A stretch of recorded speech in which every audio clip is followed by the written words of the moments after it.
everyone, we're glad to have you in this edition of the Press Review on your Pan-African television.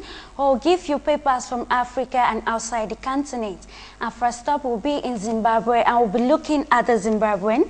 According to the journal, army chiefs plan violent elections despite President Robert Mugabe's call for peaceful elections. Document in position make it clear that his party and the armed forces have a violent game plan.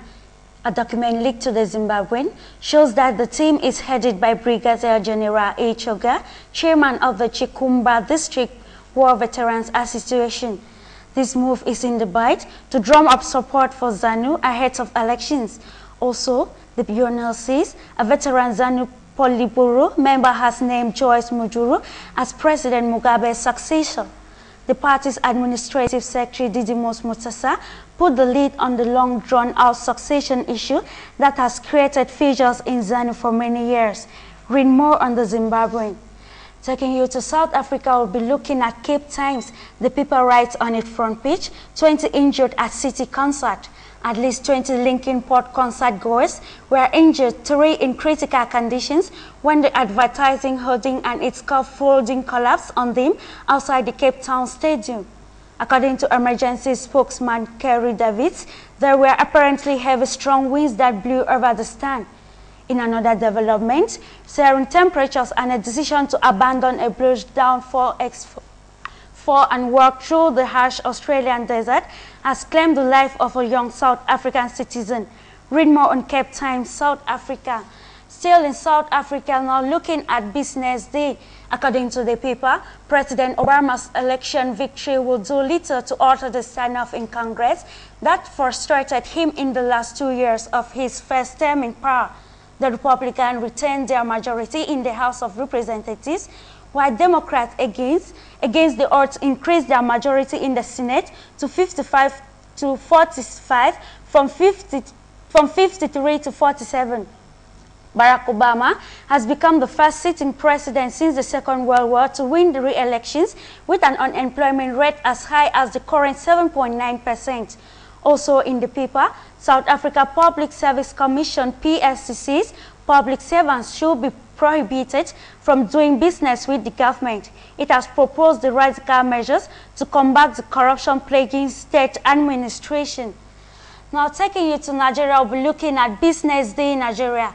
The paper has on its front page, economic growth at risk as lending rate climbs 30%. The paper says the spread between lending to the real sector of the economy and interest rates paid to customers is on the increase, according to the Central Bank of Nigeria CBN figures seen by Business Day. Lending rates to agriculture, manufacturing, oil and gas have reached a maximum of 30% officially, as against 29% rates on savings have remained at an average of 3.2%. The paper also says China Petroleum and Chemical Corporation, seeking to reverse a decline in oil reserves, is close to buying stakes in Nigerians' onshore oil blocks for about $2.4 billion US. Visit Business Day in Nigeria for more information. Taking you to Asia, we'll be looking at China daily. In the journal, it's written that President Hu Jintao and Prime Minister Wen Jiabao congratulated U.S. President Barack Obama on its re-election, noting the positive achievements in relations during the past 4 years. Who said China will look to the future and continue to strive for greater progress in the China-U.S. partnership. The paper also has on its front page, tackling graft is priority. Tackling corruption is high on the agenda of the 18th National Congress of the Communist Party of China. The Commission set out the importance of the anti-graft campaign following the Bull July and the losing June cases at the news conference. Read more on China daily. Our last stop will be in Asia, and we're looking at the Wall Street Journal. In the journal, it's written Republicans at crossroads after tough election loss. A campaign year that began with great hope for Republicans who had ample reason to think they will finish elections night in full control of Washington's levers of power, instead ended Tuesday night with the party in a cloud of gloom.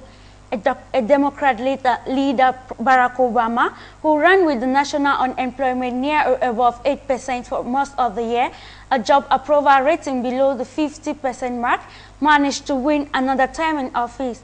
Also, President Barack Obama narrowly won a re-election, overcoming public doubts about his performance on the economic doubts that his challenger Mitt Romney appeared well positioned to exploit. Read more on the Wall Street Journal for more information. That was the package we had for you, but do stay on AFRIQUE Media for more information.